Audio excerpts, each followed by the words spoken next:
Hello and welcome to another episode of the Oral Health channel where we talk about oral health needs and dental care needs. I'm your friendly neighborhood dentist Dr. Rudra Mohan, and today we're going to be talking about types of dental fillings. Let's start.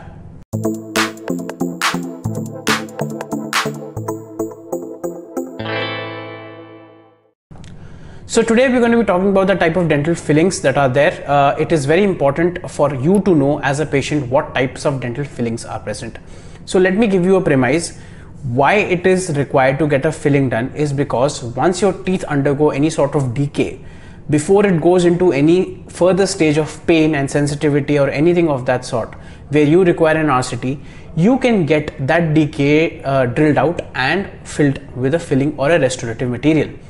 What I'm trying to say here is that you can save your tooth from an RCT and the pain and the symptoms and the discomfort and the money with just a basic filling that is a routine day-to-day procedure in dental practice.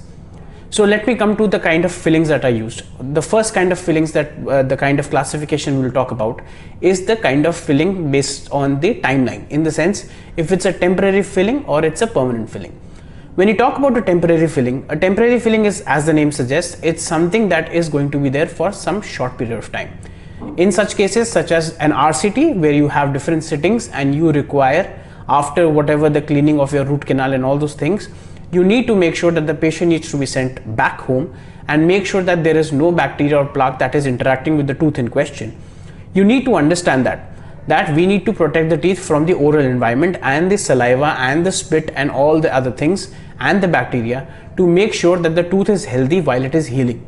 So that is why we give a temporary restorative material, which is known as a temporary restoration, which is either of a zinc oxide filling, which is basically it's like a white powder, or also known as a cavet.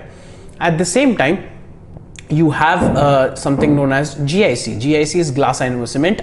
It is a silicate cement that also bonds chemically to the tooth structure and helps in giving a good protective seal to you while you are out of the chair and at home or somewhere else when you're not in the chair, and make sure that you're symptom free for the longest time. Now coming to the permanent restoration, it is very important to know what the kind of permanent restorations or permanent fillings are. Let's go back in time when it was started. So when you talk about permanent fillings, the first name that comes according to the timeline is the silver amalgam filling. It has a little bit of mercury in it, but nowadays it's not used. This has been a material for the longest time. Probably this was the backbone of dentistry when it was conceived. But at the same time, you need to understand something, that this material is very hard. It is obviously very opaque. It's not tooth-like. So we would not suggest this in areas where you have aesthetic concerns, such as the front teeth or the teeth that show when you smile. At the same time, as the time progressed and the decades passed, people became more concerned about the aesthetics of their tooth or the teeth, that even the ones that we have in the back should not look, because when people smile or they eat, you can see that blackish discoloration in the form of a filling. Please try to understand the times have changed. People have become more conscious about the aesthetics, and nowadays that's why, because as the amalgam fillings or the silver fillings nowadays are just being used for educational purposes in dental colleges. Also, people who are planning to go to defense forces also require this kind of a thing, that they do not have any metallic fillings in the mouth. Now coming to the tooth colored permanent restorations or permanent fillings, these are better looking when it comes to aesthetics, and we have a material which is known as composite, which has been there for the longest time. About 8-9 generations have come, and this is a material which is fantastic if manipulated properly, if condensed properly, if treated well by the dentist in the teeth. And what you need to understand is that this material binds to the tooth chemically. Chemically meaning that there is an actual chemical bond between the tooth and the filling material, and this is a little cumbersome because what happens is that this material is very sensitive to moisture. That means anyway your oral cavity or the oral mucosa is very moist. So we have to make sure at all times that we make sure that there is complete isolation of that tooth, either by cotton rolls or by a rubber dam, and so that the tooth is completely free of moisture, so that we can put in the filling material. Before we put the filling material, it's important for you to know there are some steps that we need to follow. Basically, when you start, right, we make sure that the tooth is etched with a blue liquid, which is basically making your tooth substance more susceptible or increases the attractiveness of the tooth to the filling. After that, we wash it and then we use a primer. A primer is basically, when we talk about paints, a primer is something that acts as a coat between two layers. So this primer is basically what happens, it works as a bonding agent between your filling, that is the composite, and the tooth structure. So basically, let me reiterate the steps. You first drill the cavity, which might cause some sensation or sensitivity, that is as per your purview how you want to get it done, because you can ask for an LA also while cavity filling. That happens when at least in my practice we do this to make the patient as pain free as possible. So once the decay is removed, we do the etching with that blue liquid, and then after that we make sure we do the bonding agent. Now these bonding agents are basically monomers. Monomers, as you know, are the single forms of polymers. So once this polymerization cycle starts, how will it start? It requires an activation with the help of blue light. If you've gone to a dentist who is doing a lot of restorative work or doing a lot of filling work, you'll probably see them using that blue light a lot. So that blue light works as an activator, and this bonding agent basically helps in priming the tooth surface so that it can attach to the tooth filling material.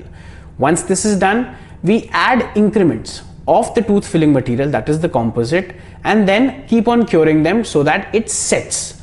Once this material sets and the whole bulk is made, then we go about filling and the shaping of the cavity to make sure that we have reached the correct form of the tooth. Now let me explain this. This is a very varied practice because it depends from clinician to clinician. An endodontist who is a master of this would probably create or recreate almost the same kind of tooth that was naturally present before the decay was present. So you have to understand this, that there might be a very subjective kind of a narrative around a dentist who is probably going to go about it. However, in the case of anterior teeth, that's not the case. Anterior teeth means the front teeth which are visible when you talk or smile. So you need to understand this, that this material is very technique sensitive. It takes time, and ergo that's why the doctors charge higher than the normal when it comes to these materials. So once we have done that, we make sure that the teeth in question are almost as identical as they were in the natural form. And after that, we do a little bit of adjustment. Now, what do we mean by adjustment? An adjustment is very simple. What happens is, when you're lying down in the chair, right, we might have done our best to make sure that the filling is completely sound and it is completely in plane or in flush with the normal tooth structure, right?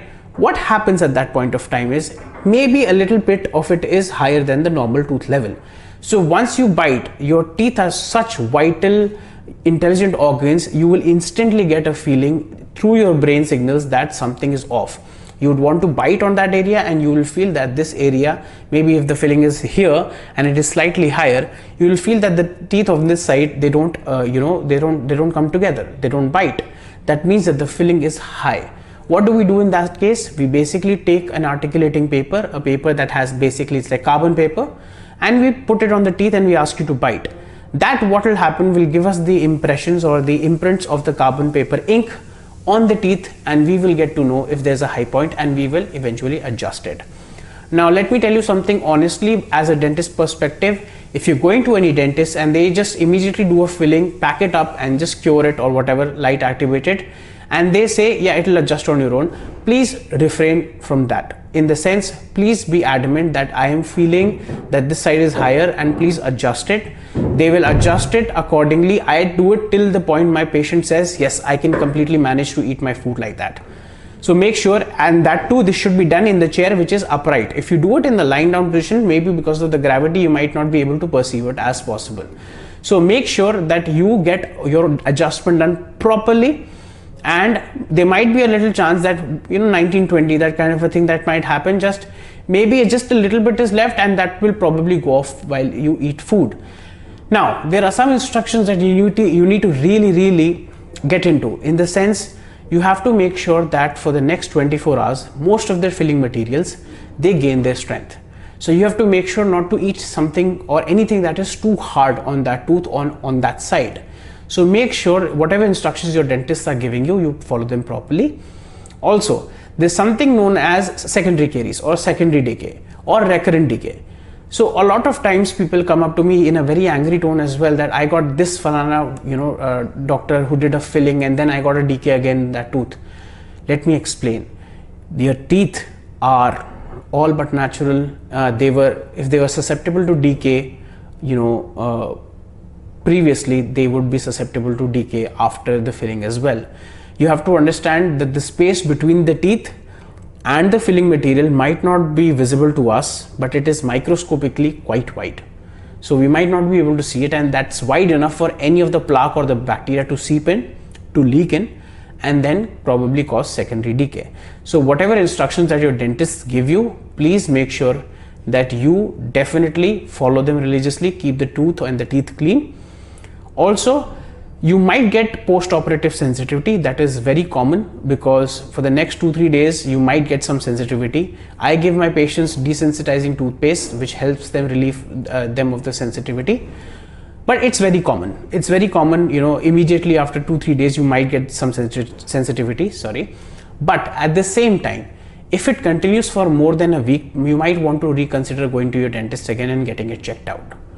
There's one last thing that I would want to talk about is the pricing of fillings. Now let me tell you and let me try to explain it to you why filling charges might differ. First of all, we don't know how much decay is there until unless we go into the tooth and we drill into the decay and we find out that the cavity is bigger.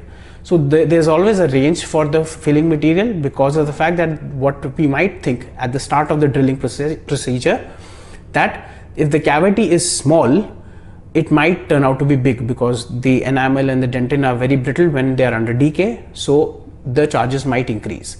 Secondly, it also depends on the dexterity of the so-called operator or the clinician or the dentist, because if the dentist is an aesthetic dentist, which is a branch of dentistry that deals with just tooth aesthetics, if they are certified, you might have to consider the fact that they are putting in a lot of skill and they're trying to recreate the magic that God created in the natural tooth.